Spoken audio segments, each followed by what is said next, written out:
Welcome back for another week of YouTube Creator News. I remember what it's called. I'm getting used to it. Hope everyone's had a great week. Let's press some buttons here just to let you know where we are. You're on YouTube Creator News. It's a live show formerly known as Creator Breakfast Live. And it's still at the same time, so it's still breakfast for many. So big shout out to everyone. Another week. We're in May. It's now, let's see, what's the date? 3rd of May. It's the 3rd of May now. And the 5th, we're into the 5th month. 4 months, 1/3 of the year has passed. So make of that what you will. We're about to jump in and say hi to a few people and say hello and all that good stuff. So let's get right into it. Let's see if I can press the right buttons here. Pressing buttons, and we'll start with, I press that right? Yeah, we're starting off from the top. Kevin Hawthorne here from Lakeland, Florida. I was just looking at my list. I'm thinking, is this playing in the right order? But it is. It is. We've also got live stream consultants coming in this morning. I don't know if the new, instead of the bell, we've got Frank SMA Sky. No, I'm trying to read ahead, and I shouldn't do that. Frankie YT AV is here as well. That's a great camera profile picture there. I like it. Creator Classroom in the house. Welcome. Anfield Road, Layout in the Loft, Lee is here. Welcome. We also got Eileen Smith, Coffee for Creators. I think that's going to get monotonous if I keep hitting a lot of comments at once. The occasional comments, okay. And of course, Chantel Hills is here as well.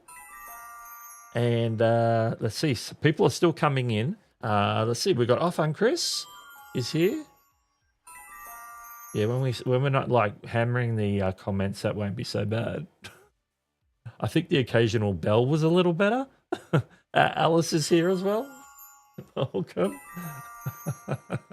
Oh, well. Yeah. Some people might disagree about the end of this stream. I'll try not to hit it too many times, one after the other, like I do in the intro.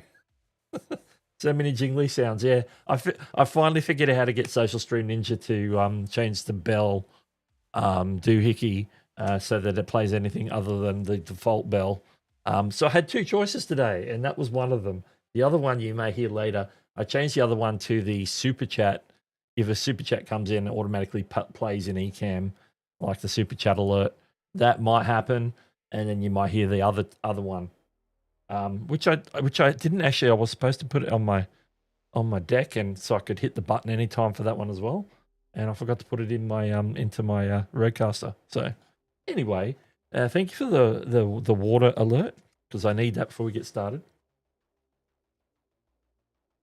Probably should have had more before I got started.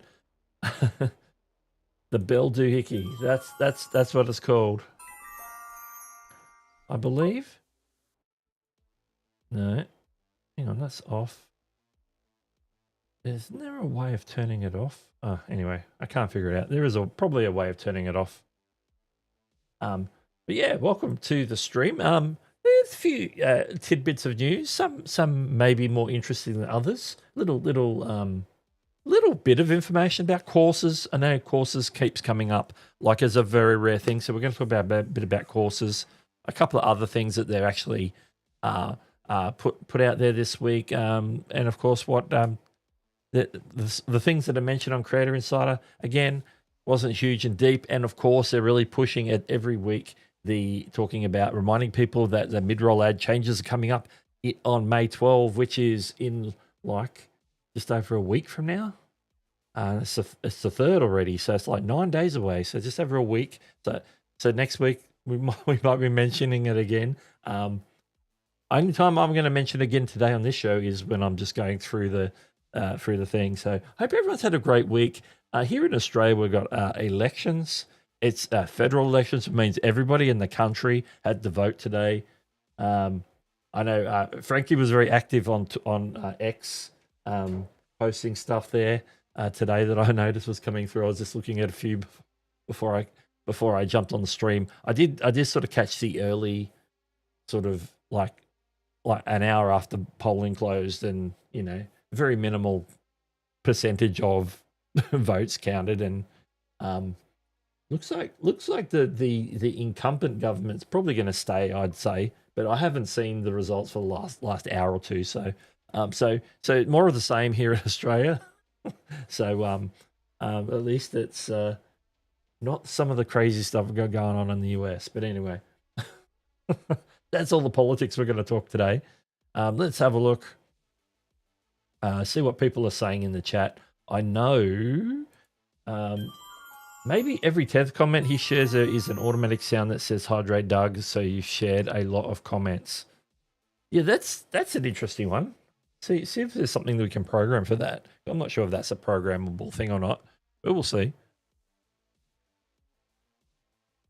Hang on, I'm just going to jump ahead. Okay, we will.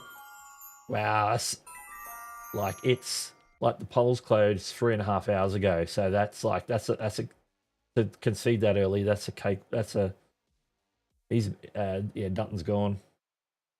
The Liberals are a little bit leaderless at the moment. So hopefully they can find somebody strong for their sake, I guess. All right. Hydrating starts when you wake up, not when you start talking. 101, caring for vocal cords. Absolutely. I'm all about getting up and having my morning juice before I do anything.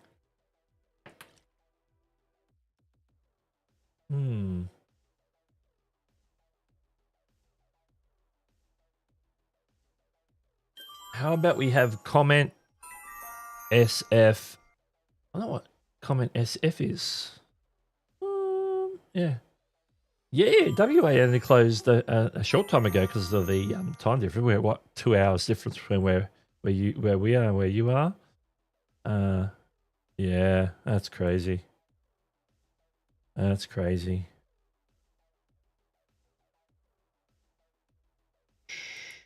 Creative Classroom's already dipping out. It's a busy Saturday morning. I understand. So yeah. I don't know if there's too much, but we might just jump into some of the things already. We're going to jump in, because out of that we get some discussion points, and don't forget the thing that I have forgotten to mention today is that this is also a Q&A show. So if you have a question for me, or question about YouTube or being a creator or anything like that, put it in the chat. Put a Q in front of the question so I know that it's a question for me to address on the stream, just like this.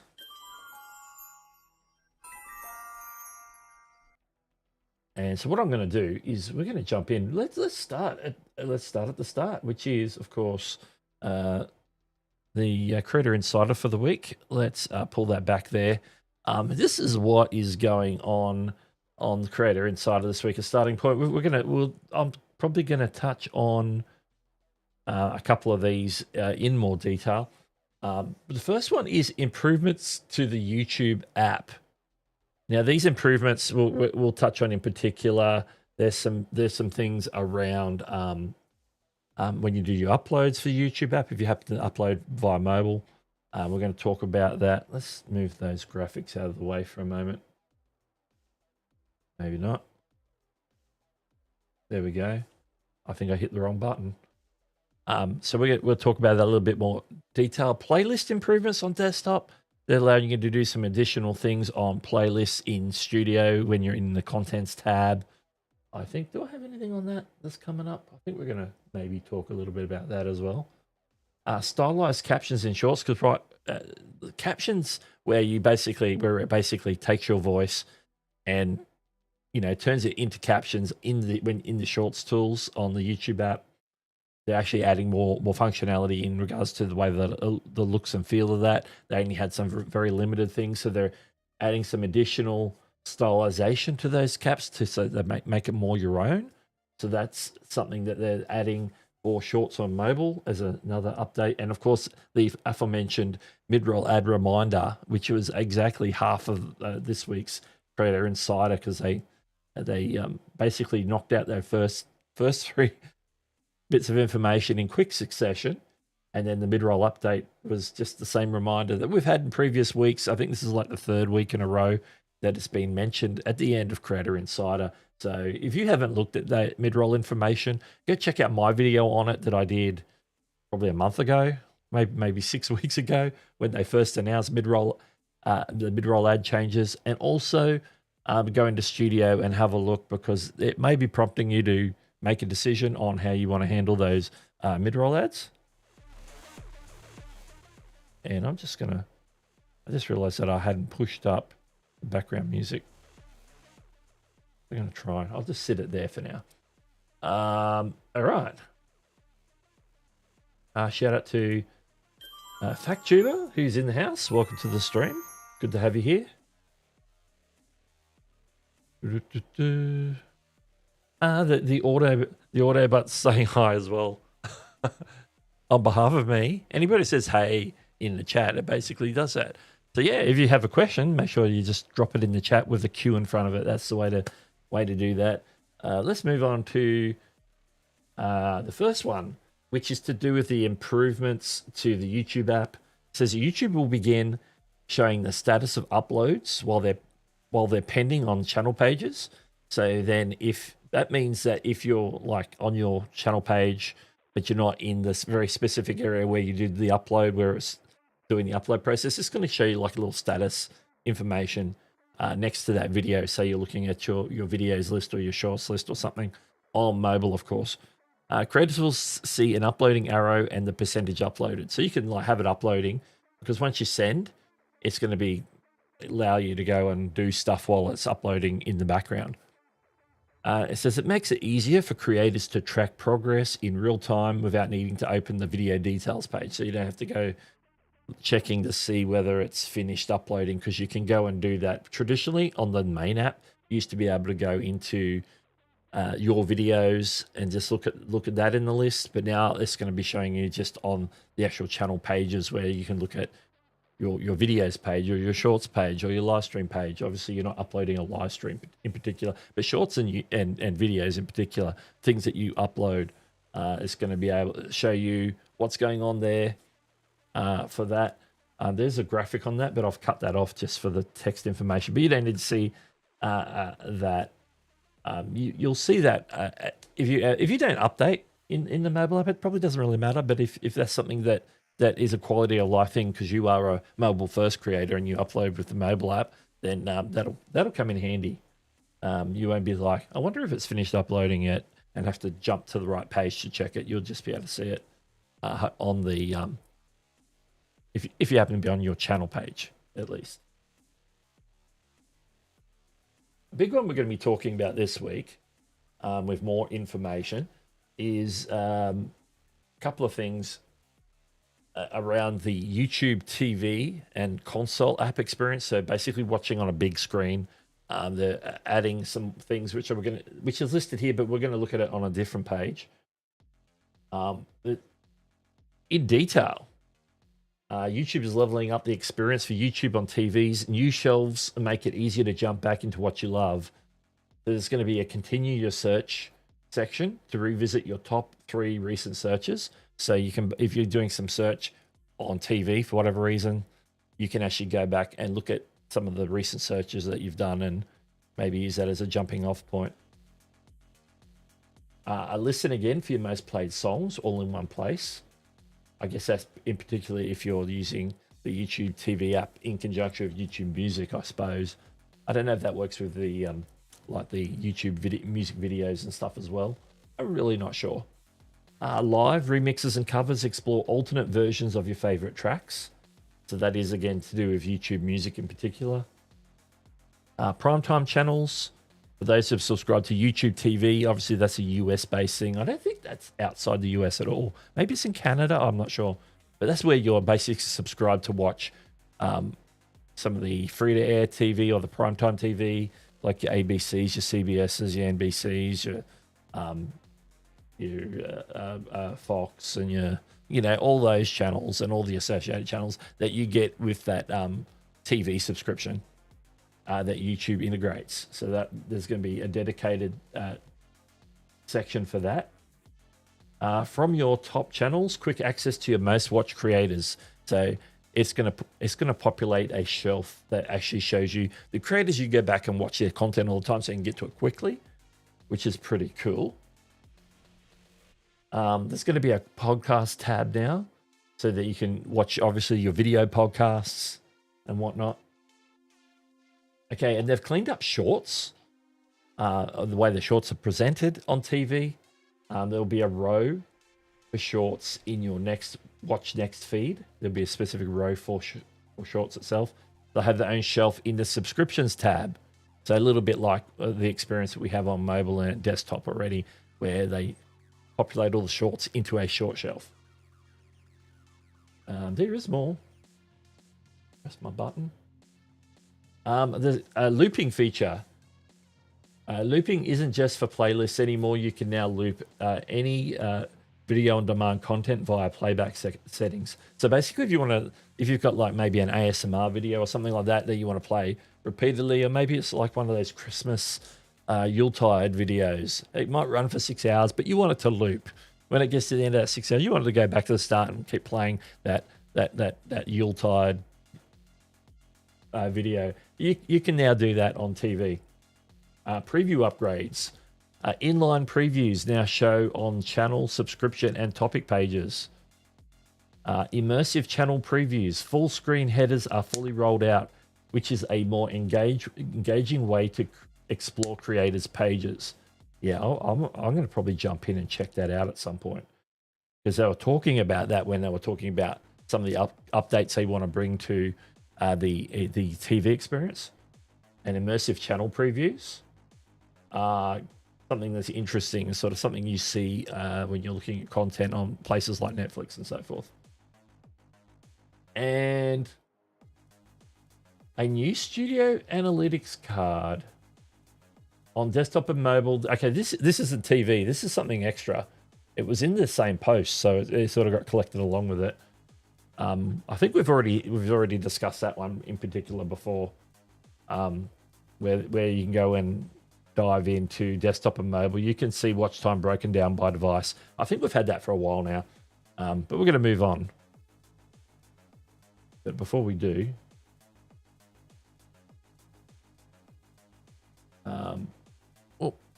wrong page. This is where they break that down in a little bit more detail. There's a few more visuals. So the new shelves in particular: continue your search, listen again, live performances, remix and covers, the primetime channel shelf, and from your top channel shelf, which we talked about, your most popular things. There's a new tab for podcasts. There's a shorts row in your watch next feed and on the short shelf on the subscriptions tab. So this would be an example of your subscriptions tab. There's a short shelf, and then you've got regular videos.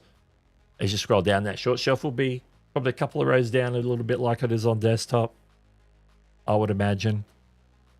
Looping more content, so the looping of everything. I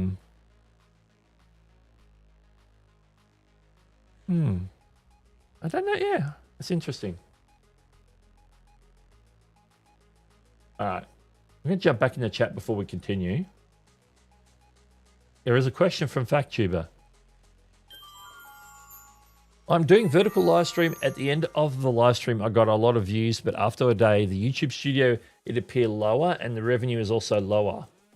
Okay, there's a couple of things when it comes to live streams, whether it's vertical or horizontal, is when you're looking at the analytics afterwards, you have to look at where you are actually specifically looking at, because sometimes what it's doing, if it's on the last video card that you get on your desktop, it's showing you just the replay stats, not the live stats. So sometimes you have to jump into analytics proper for the video to see all the actual stats that are combined, the live and the replay. Because remember, in most cases, unless you've got if you're under the threshold subscriber wise or whatever,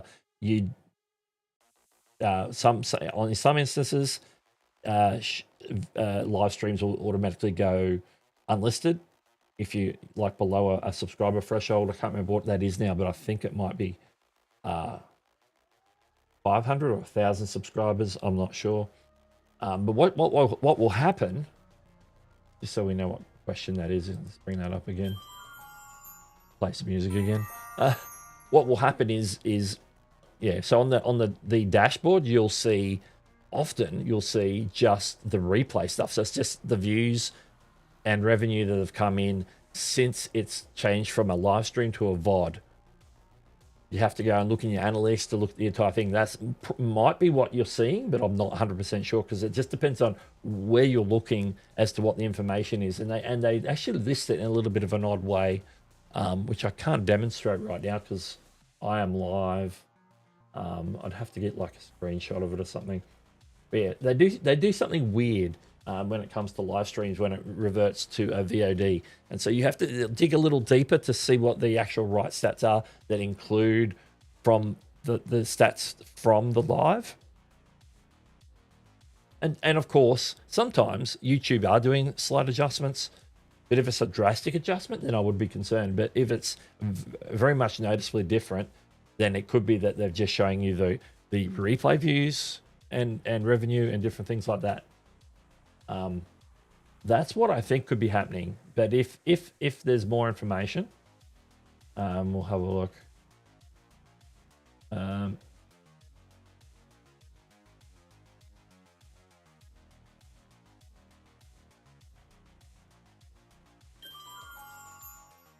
Now, did you get any? Now, the only revenue you're going to get from a vertical live is if you're using the like super chats, memberships, or the jewels. If you've got any of those turned on and you get those given to you, you get gifted memberships or people signing up for regular memberships, or super chats, or the jewels, and people drop in them and you end up getting rubies and stuff. When they're dropping like the gifts and the stickers. There are no ads on vertical live streams. Well, there's no pre-roll ads, there's no mid-roll ads. Right now, that's one of the reasons why they gave us jewels and the jewels and rubies and the stickers and stuff as an extra thing for the verticals, because there are no ads. So the revenue on those are going to be low in terms of ad revenue. You're only going to get fan funding stuff in a vertical live stream.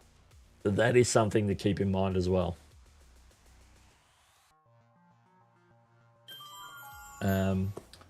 Now, talking about the topic of the TV updates, Ollie Smith, it says she's not very happy with some of these updates, especially the ones for shorts on the subscriptions page. Is it like jarring and different? I haven't checked. I've got my Apple TV behind me on a TV, and I haven't had it on for a couple of weeks, so I haven't obviously seen it since these changes came out. So that's interesting. Let's have a look.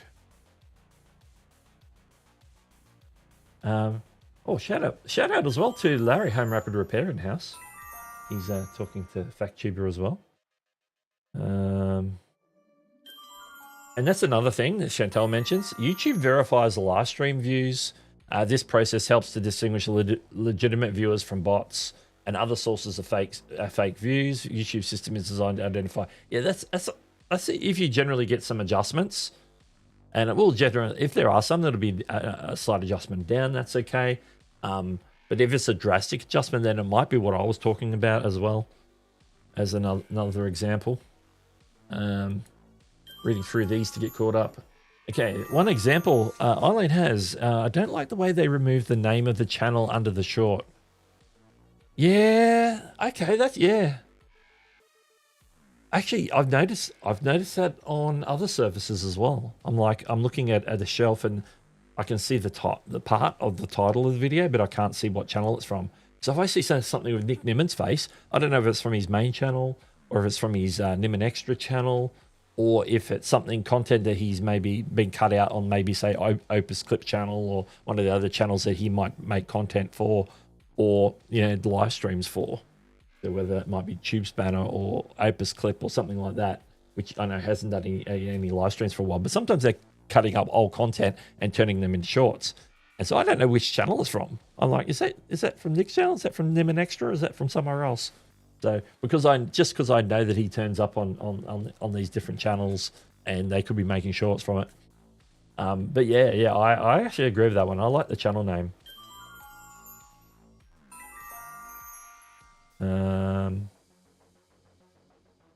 I'm clicking on random things again. I'm clicking. I need to not click as often, otherwise that music's going to keep playing. All right, we're back. We've got two topics in this one, which I'm going to address one at a time because there is two parts to it. I just need to adjust something on my screen here. The first part we'll talk through, and then we'll come back to this. Now, the two things is age restrictions for graphic scripted content. So this is a bit of like a community guidelines update. And also we're going to talk about some additional things to know about YouTube courses, even though we know that they haven't rolled it out to everybody yet. But they're dialing in some of their rules for how courses work. So we're going to cover both of those. First of all, age restrictions. April, this came out late April. So this came out in the past week before we clicked into May. Strengthening enforcement of violent or graphic content policies. To better protect younger viewers on our platform, we'll begin age-restricting scripted content with human actors that focuses on scenes of torture of a person or a violent death of a person showing blood. So this could be pretty much anything. This update brings our existing policies in closer alignment with industry standards for mature content commonly found in TV and film. And that's fair. That's what I would expect, because why would they have a different one rule for YouTube and a different rule for content coming through from television? You know, when we get these TV shows which may have a lot of violence in it, or somebody suffering a violent death, then that usually has a rating. It's usually on at a later time of the day. Different things like that. Obviously, YouTube is on demand, so it needs to have like a rating system and or be age restricted. So that's coming up. And if we want more information on that, I need to go to the right tab because I'm still on the old tab. They did add under age this is in the section under violent or graphic content policies. I'm trying to find whether they haven't clearly marked the updated part, but apparently the zippy was open here. The age restricted content and exceptions.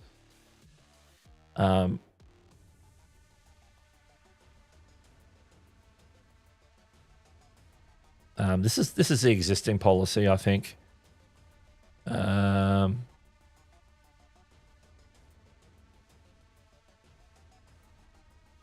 So they give us some examples. I actually thought it had a bit of more of a write-up there, but there's nothing. They've linked to this article, but I don't think they've thoroughly updated it yet. So we'll continue on, because I think some people might be interested in this next one. I'm just going to close a couple of these tabs. Let me have a look and see what we've got going on in here. And good morning to Dave Matney. Welcome to the stream. Okay, updated course requirements. Now, remember, courses hasn't really rolled out yet anyway, and which we'll look at in a minute. But this is the new thing that they added starting April 30, which was a couple of days ago. Our new courses policy requires that content featured in a YouTube course. Remember, YouTube course is basically like a podcast. It's like a glorified playlist. It's got like a series of videos that have an educational component to them. So the YouTube course must have an intent to teach. So it's got to be specifically teaching content. So it's got to be like a tutorial or different things. We'll look at what that means in a minute. It needs to consist of at least 3 non-repeating videos. So the playlist has to have a minimum of 3 unique videos from the course owner's channel. So these are videos, obviously some posted somewhere on the channel where they're unlisted because they're only going to be in the course or different things like that. They got to exist and be 3 unique videos. And they cannot contain any age-restricted content. Courses that don't meet these criteria may be automatically converted to a standard playlist within 30 days of this policy update. And to learn more, it's sending us to the Create a Course on YouTube Studio section here, which I'm going to get my mouse over. And so this is, let's go through this, because I know a lot of people are interested in courses. And so sometimes we need to know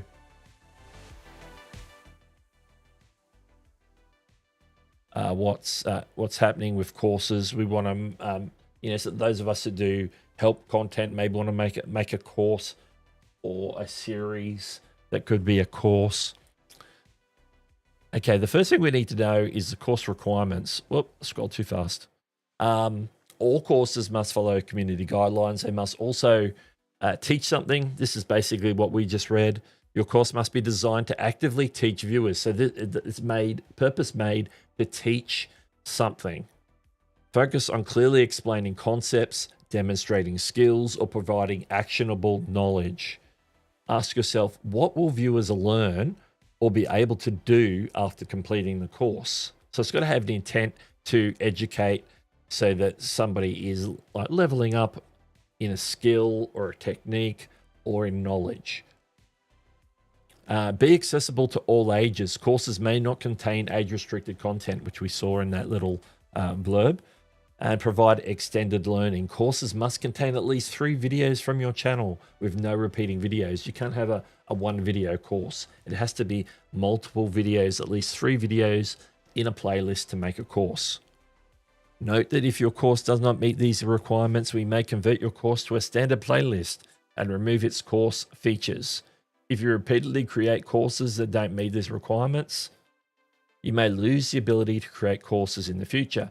Now, the important question I know for a lot of us, like even for I'm interested in this, is who can create a course? Currently, we are testing courses with a limited group of creators to ensure the best experience once this feature is made broadly available. So they're still flashing out the courses. You can only create or manage courses in YouTube Studio on desktop.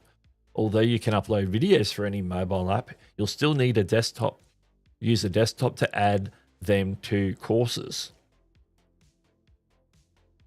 And so, for the question is, has courses rolled out and how do I access them? How do I activate them?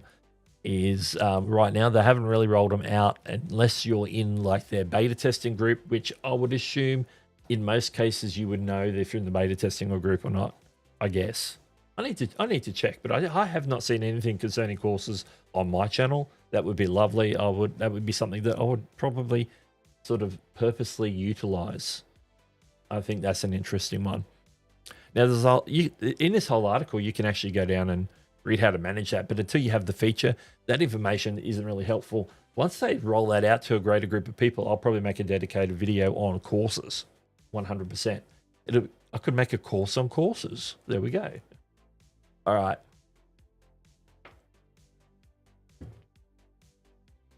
And we're going to jump back to the full screen. Let's bring everything up again.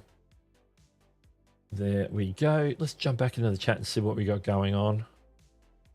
A lot of chat. Apparently it's 10 p.m. for me. Yeah. How about that? And there's a question. Is YouTube getting 30% of the course fee, or is it inside of memberships? No, they're doing courses as a separate thing from my understanding. I think my in-ears stopped working. I didn't hear that announcement at all when I brought that up. I mean, the little tune. My understanding is in the initial test, I don't think they're the point where they're actually doing. Let me have a look, because I've got the page here open still. I don't think they've got any ability to. I don't think they're paid at the moment. Like initially, like right now while they're testing them, I don't think they're doing any paids, as far as I can tell. Create a new course. The course has a title, description, and visibility. That's it. A bit like a playlist. You can set an existing playlist to a course. You can add videos to a course, edit your course details. Because if there's anything to do with earning money with courses, it'll be in here. No. So I think that monetization of courses is a little bit premature. They're trying to figure out the mechanics of a course. So right now, I don't think that is the case. I think it will be a separate. I think it's going to be a separate monetization feature, separate from memberships. Yeah, my innies aren't working there.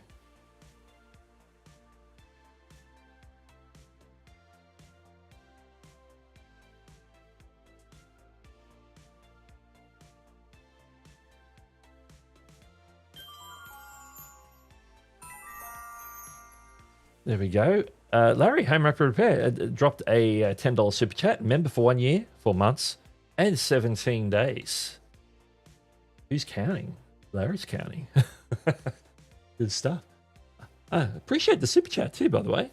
Everyone who's a member, I know there's a lot of members who are well over that year mark now. So good on you. Thank you so much for your continued memberships, especially Larry in this case. Everybody else who's memberships. Actually, speaking of members, by the way, let's have a look and acknowledge the members. Where's my members? My members button's disappeared. I'm looking at my stream deck. My members button's gone. I'm gonna have to click it manually. Oh.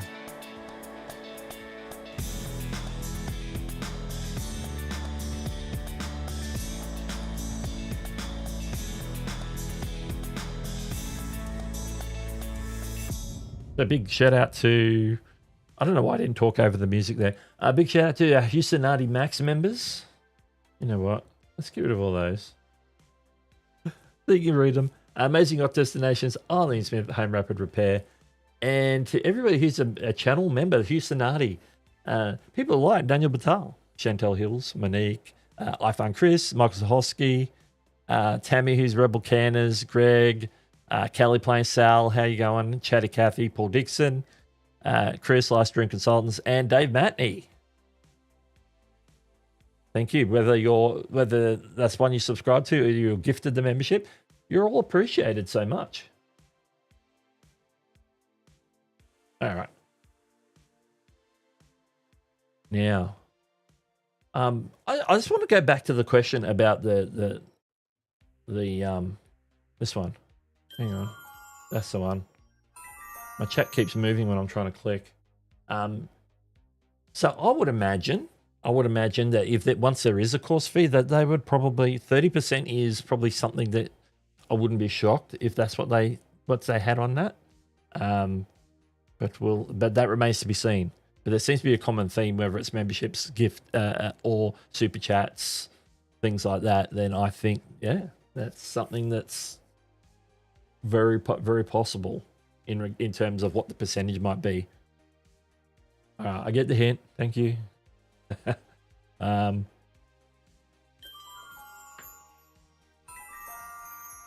There we go. Absolutely, moderating course. Love it. Alice says, does anybody else dislike how the new shorts view count skews analytics overviews? Yeah, definitely would.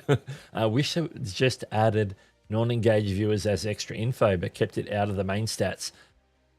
Yeah, you got to like drill down to look for those particular non-engaged views. Yeah, because they're the ones I would want to actually be looking at, not the impression views. So yeah, hard agree.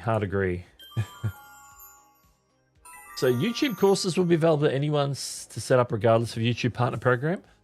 Yeah, they haven't given us the details yet. That'll come out when they start rolling it out to pass like their beta testing.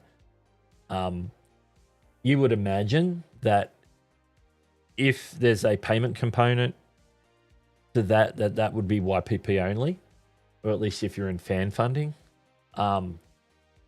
If there's no payment option, then I could potentially see that rolling out to creators over a certain threshold, whether that's a subscriber count or something like that. Sometimes I'll just make it 1,000 subscribers or something just to make sure that, you know, you're serious about what you're doing. 1,000 subscribers is that threshold.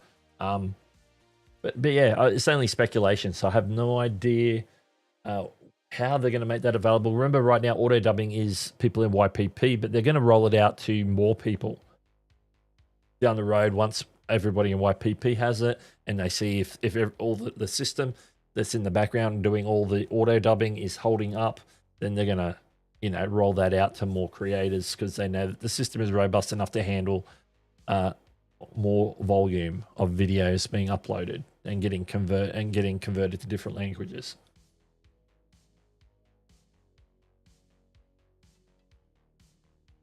Yeah, it was definitely my in-ears. They must have wiggled a bit in the back or something, and they cut out sometimes. It's the only thing about these in-ears. And I think it could just be the connector in the back of the Rodecaster, because that's what I fiddle with to get it working again.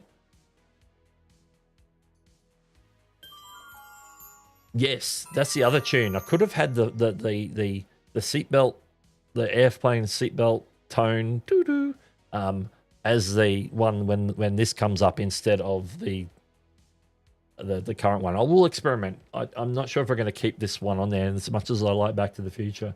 It just needs to be something a little bit more simple, like the tones.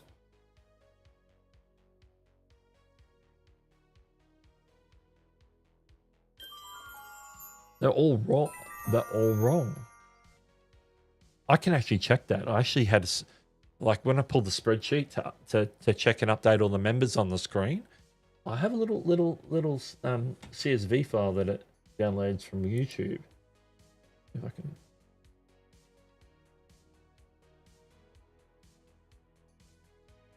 If I can find where. Okay, don't lock up on me while I'm streaming, please. For some reason my Mac's doing weird things today. My Finder app isn't opening, which is really weird. Anyway, I can't check on that now, but I'll be able to check that for you. If I remember, I'll try and message you later. See what that sheet tells me about how long.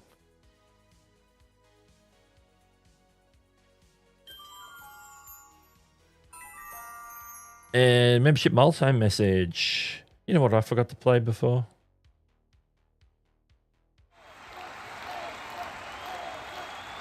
Thank you for your membership milestone message. Chantel's coming up to 2 years. Yeah, it's like I've had memberships for that long. 22 months. 22 months in the Houstonati. Welcome. Welcome. Well, I don't know. It's not really welcome. You're not joining. You're already here. Thank you for hanging out. Where are we? I'll keep scrolling, see what I can see in the chat here.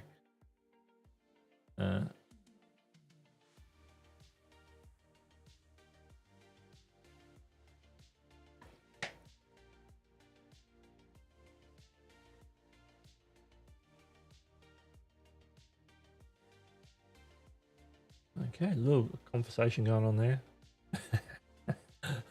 This is funny. That's funny.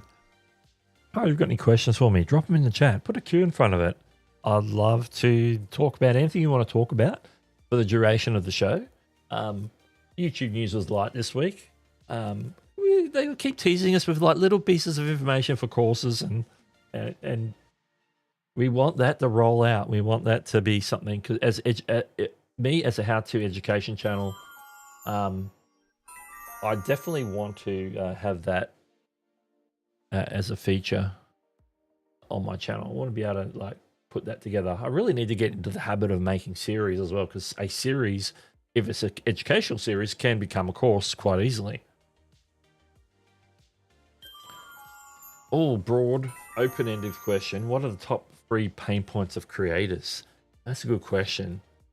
In my mind, consistency is probably something that's common.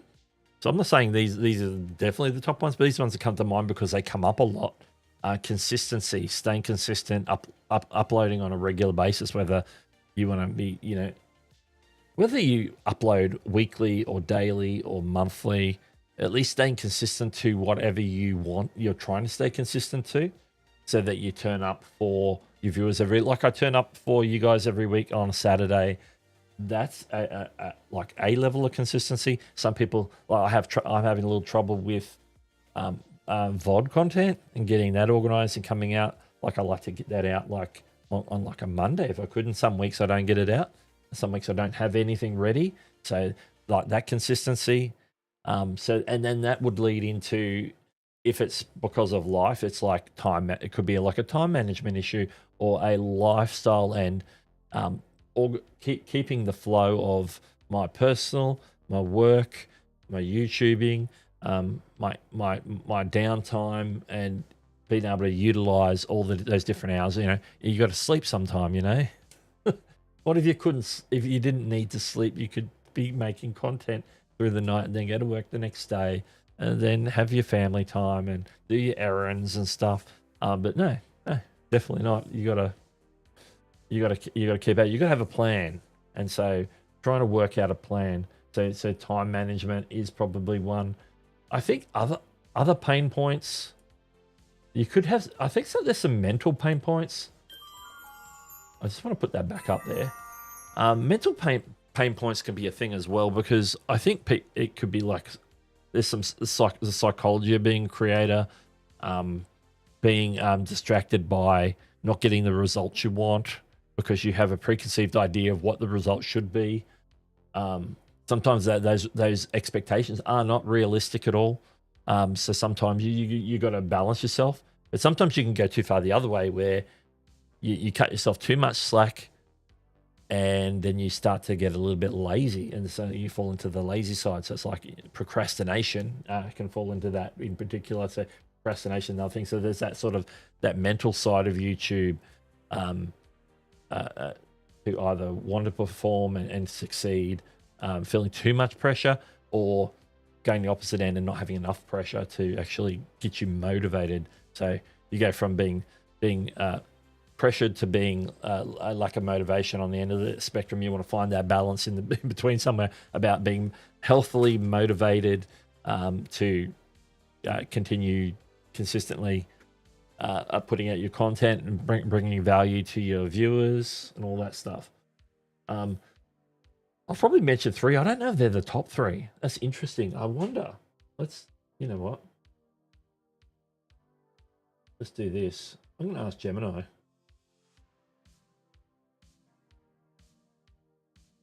Gemini.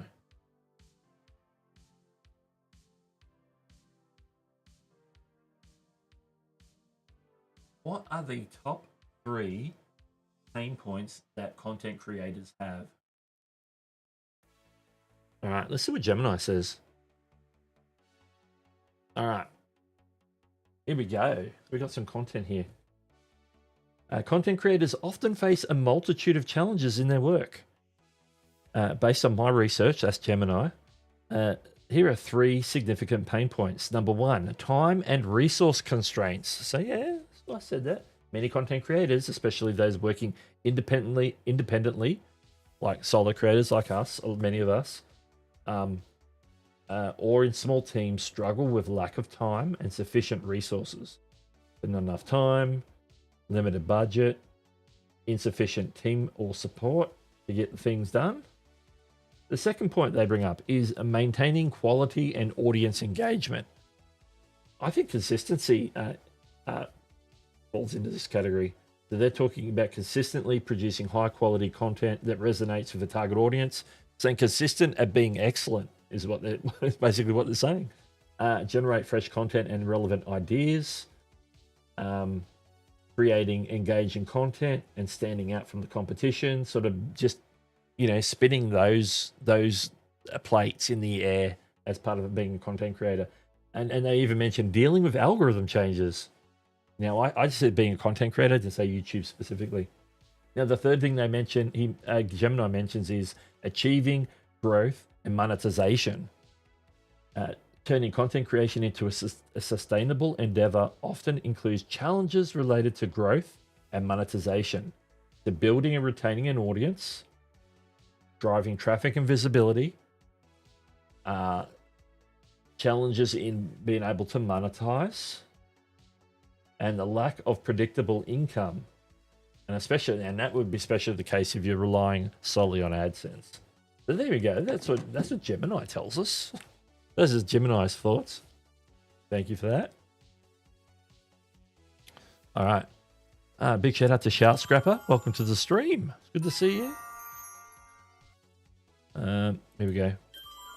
Question: do you think YouTube will put a cap on the amount you can charge, or will it be left up to the creator? That's a good question. That's a good question. I don't know which way they would go with that. I think to a certain extent, like if you look at memberships, you can put like a dollar amount on your tiers. So maybe they might do something similar where you could give like a tier level. What I would hope, and I think it was Larry that mentioned this, asked the question. Somebody in the chat asked a question before whether it would be tied to memberships. And I think that's a good thing. If you can make a membership tier where that membership tier gives you access to a particular course or courses at that channel level, that could be a way of doing it.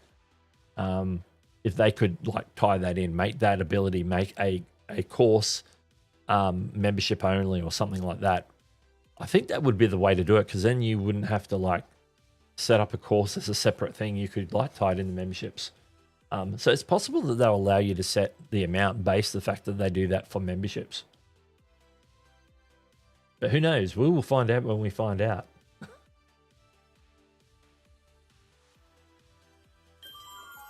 Absolutely. Absolutely. We need more hours in the day, don't we?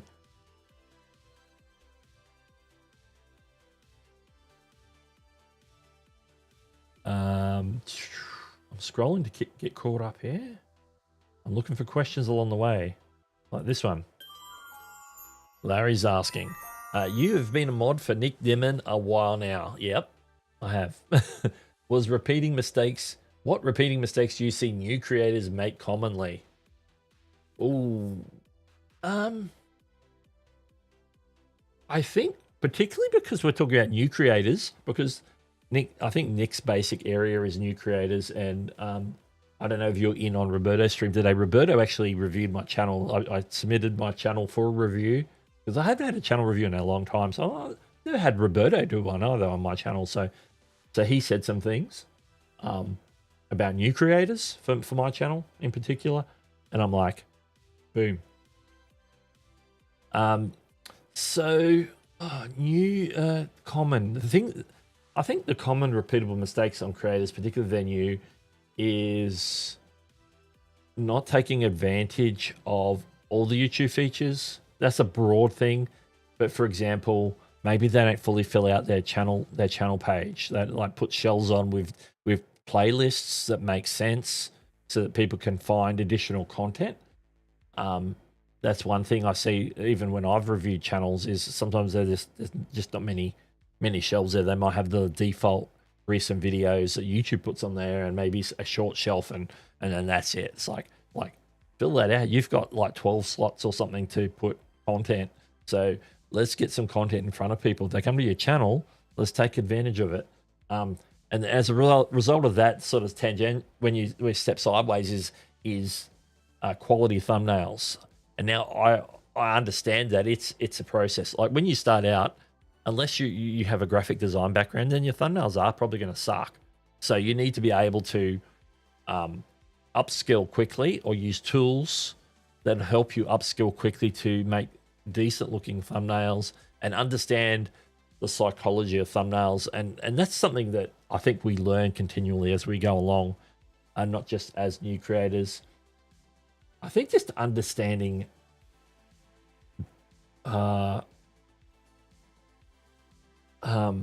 mixed content on channels is probably the other one I'd mention, for want of having at least three in this answer. Is what quite common. People come in and they just post whatever comes to mind, and it's not focused, and there's no specific direction for the channel. It's just, this is content I've made randomly because I'm making content. Now, the thing I would say about that is, did they come into it wanting to have a goal, or they probably haven't come into it with a goal or with wanting to have a purpose or with wanting to make a business or make money. They're just like, I'm just uploading content. It's like I'm posting to Instagram, or I'm posting posting content, or I'm playing games and uploading them just because other people do that. So I'm just doing what other people do. I'm just documenting. Now, if that's your goal, is just to document and document your life or whatever, then hey, put that up there. You should not have the same expectation of channel growth as somebody who is actually focused on, I want to grow a channel because I want to do this thing. I want to start a business. I want to build a brand. I want to educate people about this thing. I want to entertain people with a particular type of series or animation or drama or music, because I want to like entertain people. I want to make people feel happy, and so the onus is to grow your channel to be highly discoverable and everything like that. So it's just understanding people. Obviously, the most common mistake is they're coming in with just a channel that's full of hodgepodge, and they don't have any direction, and there's something that they need to actually focus on. And quite often, the thing you hear is creators say, well, I can't decide what I want to do. I want to do all these things because I'm interested. These are all my interests. In which case, it's like, well, yeah, it's the same expectation. Don't have an expectation of high growth if you're not being focused. If you just want to post stuff for the enjoyment, then post stuff for enjoyment. Don't put that pressure on yourself to grow subscribers or to get a set number of views. Now, if those views, if you're publishing videos and the number of views demotivates you because you're not getting a lot of views, then maybe you just need to reassess why that's important to you. And so, is channel growth important to you? Then if it is, then we need to do the right things to get us focused on growing our channel and not just do whatever we want and slap stuff up there. So it's like you can't have the cake and eat it too. If you want to eat, then you need to be focused, and not just have any old cake. The cake has to be very specific. Those analogies are getting a little bit stretched there. Doug nailed it with time and resource constraint. Yeah, definitely. Definitely.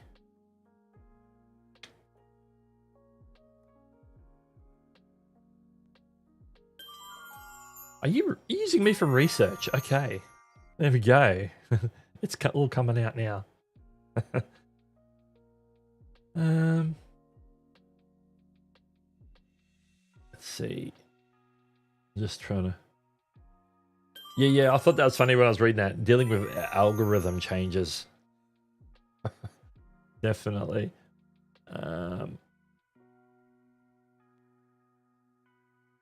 Oh, exception to the rule. Yeah, it's like I'm special, so the YouTube rules shouldn't apply to me. Whether we're talking about, like you say, copyright community guidelines. It's like, well, I'm making this special type of content. I know the guidelines say this, but I should be allowed to make that because it's me and I'm special. Like, these are the rules, buddy. If you use people's content, then you're probably going to get copyright claimed, or worse, copyright striked. If you break rules, then you're going to get videos taken down. You're going to maybe get your channel taken down. All right, what else we got?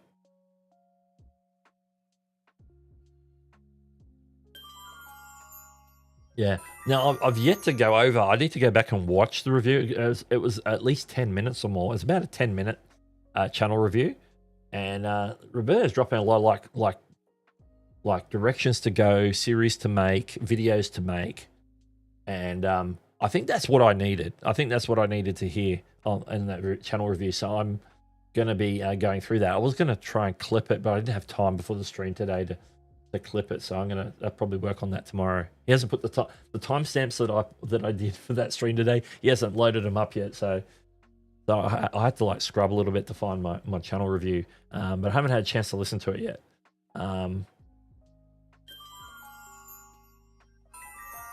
Yes, well, it was earlier today for me, but it was yesterday for you. Yeah, so it was last night for you guys. Solving pain points for new creators. Yeah, that's part of it. Definitely part of it. Okay. So the gist, the live stream consultant says, so the gist is, if it's available to use, like all the slots to fill, you should Use it if possible. Take advantage of all the opportunities to be presented or available. Yeah, for your channel page, yeah. Obviously you got to have, this is at the point where you've got content that you can put into like playlists, so that you can put a shelf of a playlist, which it might show, depending on how it's displayed on desktop or on mobile, it might show 2, 3, 4, 5 videos. And then it can have more, of course, if it's in the playlist, but it shows the first 3, 4, 5, depending on the monitor, on the device. So if that's filled out, that's like thumbnails that people are seeing as possibilities for people to click on and watch. So they might not come in, they might see the playlist, but see the second or third videos where they want to start. So they'll click there, and that's a video. And so if you've got like a series of shelves that have playlists on them, then they're seeing 4, 5, 6, 3, 4, 5 thumbnails on each line, and then they scroll down to see another. And so you've got like a fully filled out channel. Obviously, if they go to your videos page, they're going to see that anyway, because they're going to see like in grid format, they're going to see all your content. But the channel page, if it's focused and you've got a playlist that's on a very specific topic, and they can see that they can binge watch content that isn't too old. I know there was a playlist when Roberta was looking at my channel today that had the content in it was a little bit dated, and he was suggesting I should remake some of that stuff so it's not as old, which is fair. And some of that stuff still gets views. If I remake it with the up-to-date information, and then put that in the playlist, and then when they're seeing that, they can see that age of the video is like not too old, then that's useful. I should be remaking some of my older stuff. Like I got stuff that I made back 7 years ago, 6 years ago, that actually performed over time, did really well, evergreen content. I need to remake some of that stuff, some of my moderation videos and different things. I need to remake those. But yeah, from a channel point of view, you definitely want to take advantage of filling out those shelves. Like there was a shelf when he was looking today at my channel. I'm like, I need to take a there's like 2 shelves definitely that I'm like, yeah, I need to take those off. Because they're not served. He didn't say it, but I noticed it as he was going through it. I'm going, yeah, that sort of looks out of place when I'm looking at it like through fresh eyes. That shelf doesn't need to be there. I can take that off. So yeah. Okay, ooh, we got some interesting things coming up here. Jackscraper says, I know this sounds terrible, but why do so many people think that the world wants to see what they've done today? Oh, like yeah. Like if you're documenting it for yourself, that's one thing, and YouTube might be a place that you're putting that so that you can review it yourself, or you can show it to a loved one or other people who may be interested in that. There's a subset of people out there that might actually be interested in your life. But most, as we know from experience as creators, they're coming initially. People come for the content. They don't come for you. Later on, when they get to know you, they might come back for you. But right now, they're coming for the information, for the entertainment, whatever it is that you provide. So yeah, that's yeah.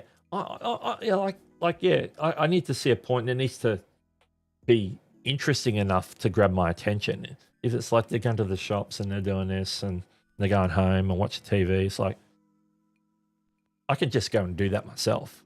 I don't need to watch somebody else go do that. So I know what you mean. Create a classroom. I used to slap things up as quickly as I could because I knew I needed to work the filming editing muscle. Then I slowed down my speed. Yeah, I think you got to find a balance. Find a balance in making content and getting it out there and doing the reps.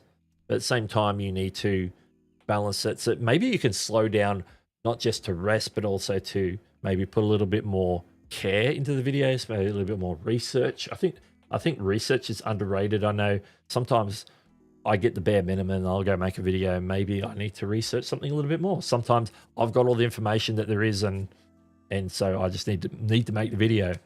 So it just depends on the particular topic, the subject matter. But yeah, absolutely. American English of Brent is here. Says, sage advice, Doug, if someone is starting a channel to document their life, then they should expect only family and friends as viewers. Unless, yeah, that's right. Yeah. There's no expectation that somebody's going to be interested in your life. although if you have an interesting life, then maybe people will be interested on, say, see it and they go, oh, this is actually interesting. But yeah, if you think that people are just tuning in because, hey, just because you're putting it up, it's like I think going back to an earlier question about what creators get wrong is sometimes people come with an expectation that all I have to do is put a video up and people will find it and watch it. But you got to provide some sort of value. You got to provide some sort of reason for them to watch. It's got to meet a need. It's got to entertain. It's got to educate. It's got to maybe bring deeper thought. Different reasons why a video would be good for someone, but it's got to. They're going to want to come and see something that you've made as thoughtful, that's gonna bring some sort of value, whatever the value is, whatever you determine value to be. That needs, don't have the expectation that people are gonna just come because you slapped up a random video. And I think early on, small creators, and that's one of the reasons why they give up, because they've put up random content. And then they expect that they're going to get, like, they just think, oh, well, one day somebody put up a video and they got 1 million views and got into the YouTube partner program, and it was just some random video. It's like, well, it was probably something unique about that video. It wasn't just some random thing that they filmed and decided, well, I'm just going to see this on YouTube, see what happens. Obviously, some people post that stuff and they don't have an expectation of it going viral, and maybe it just did for whatever reason. But some people expect the opposite. It's like, I can just make anything and I believe it's just going to go viral. And there's no real reason for it to go viral, because it's not about something anybody cares about at all. The mistake I see beginner creators make is sharing their content willy-nilly everywhere. Yeah, I think we all did that at some point. I know I did. There's like these little sites where you can upload your content and you can upload even more, like link other content, even more of your content if you go and watch somebody else's content. Like it was practically, and I knew that, sub for sub and all that stuff isn't a thing, but like at the time it was like, oh, maybe it'll reach people who are actually interested. But it was like such a broad, like the other creators, unless you're like giving YouTube advice or something, making content and expecting every other creator to be into it is unlikely. If you're making, say, sports content, and there's creators out there who are making cooking content, maybe they're not interested in sports, they're never going to sort of watch your video for any reason, unless they're like going for the watch and reciprocate my views. So I get a view and you get a view because we watched each other's videos. Like that's a silly way to grow a channel. We haven't talked about that sort of stuff in a while. The whole sub for sub thing sort of morphed a little bit over the years. Now it's all they never use that term anymore. There's a term that they're using now in the comments of the videos. I'm trying to remember what it is, but it's something. It's like it sounds nice. It sounds like a nice it's like a nice sentiment, and it's basically, hey, I'm here, come and check out my channel, without saying, hey, I'm here, come and check out my channel. It's like a nice little sentiment. It's like, oh, that's nice. New creators meet here, or new creators do this, and yeah, it's basically, they're basically looking for sub for sub. They want to sub. They want people to either click their video or to subscribe to their channel.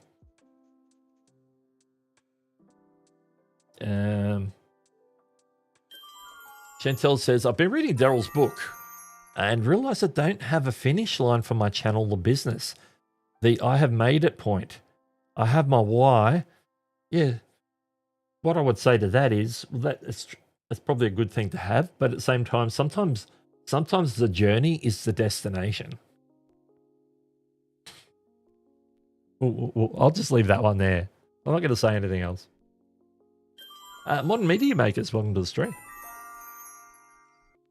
The election results, yes. Oh, we've got things going on here.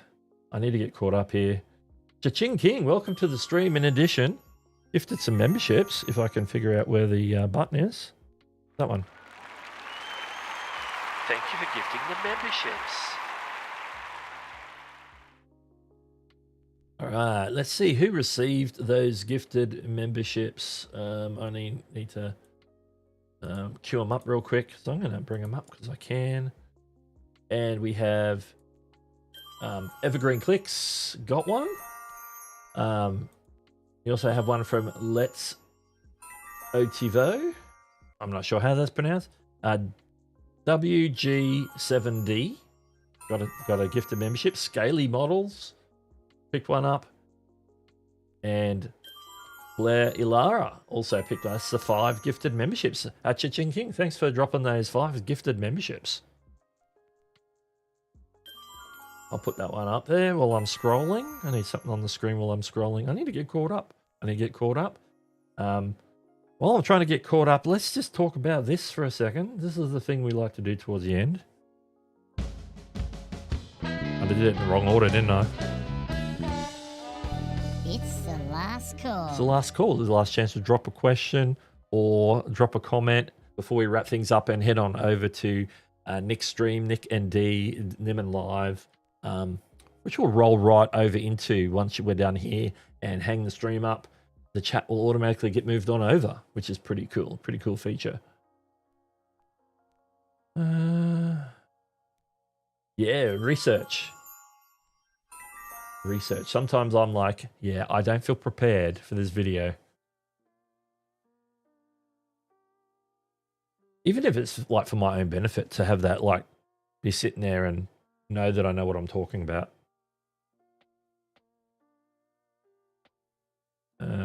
Let's see, is there any questions here? I need to skip through the chat quicker. There's some questions going back and forth.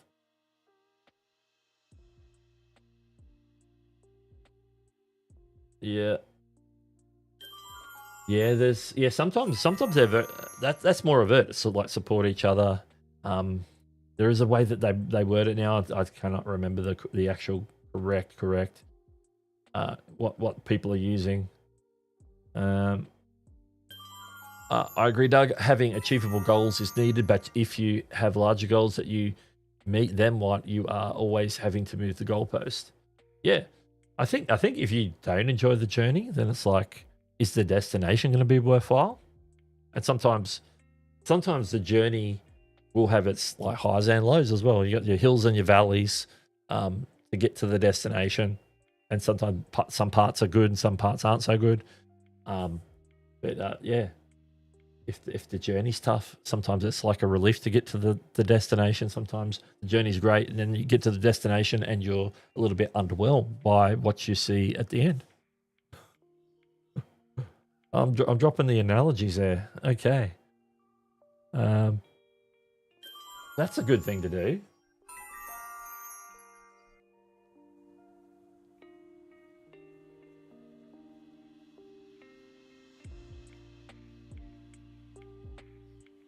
Now that I've figured out how to make the noise trigger for the things, I think I'm going to be next week. We'll have the little Back to the Future chime, as I like to call it. I think we'll put something a little bit more basic there, because if I'm highlighting comments, it's going to play every time. Right now it was just, but before that it was just doing the default. So we just need something real simple. So open to suggestions, but I can come up with something between now and next week. So I really love that. Oh, we've got a question. David Matney is here with a super chat question. Thank you for the super chat. We'll drop that before we get into the question. Doug, what is one thing you would do differently if you start over on YouTube? I'd probably come in with, like, when I started this channel, I didn't really have a plan for it. I just know, like, my first video was a Final Cut Pro tutorial, something that I discovered in the content creation process because I was already working on a couple of other channels. And I didn't really have a plan for this channel yet, so it was all like, I'm pretty good at this like software tutorial thing, or maybe some sort of tutorial screen shares and stuff, then I'll probably do something like that. If I knew, like, it's taken me from then until maybe, a little bit before 10, like 8, 9,000 subscribers to really sort of drill down the sorts of topics I want to talk about. And even today, I'm challenged on some of those things in Roberto's channel review that he did for me. But I would probably come in with like focus, like definite focus. This is the plan. These are the type of videos I'm going to make, and I'm going to start like kicking goals from the very first video, get out and just do the work needs to be done, because I was doing a lot of meandering along the way. And I think being more focused is probably the thing. And obviously sometimes you have to learn along the way, which, because now that I've learned along the way, I can go back and do it differently, because there's, you know, hindsight, you know. Yeah, focus and have a plan, and know, now that I know how to use everything that I need to know how to use, the cameras and the software and different things, I can focus on just making the content. I can be quick, efficient, make decent thumbnails, reasonable titles, hopefully, and get it out there. And so I would just focus on kicking goals and doing the reps and building the channel view wise, and obviously subscribers help. But yeah, just doing the thing and just being more focused. Focus from the get-go is what I want to say. And it was heavy. All right. I really need to wrap this up. Let me say hi to the Wanderer AUS. Welcome to the stream. As we're about to wrap things up, head on over to Nimon Live very shortly. You creators will learn along the way. Just start today. Don't wait. That's right. Don't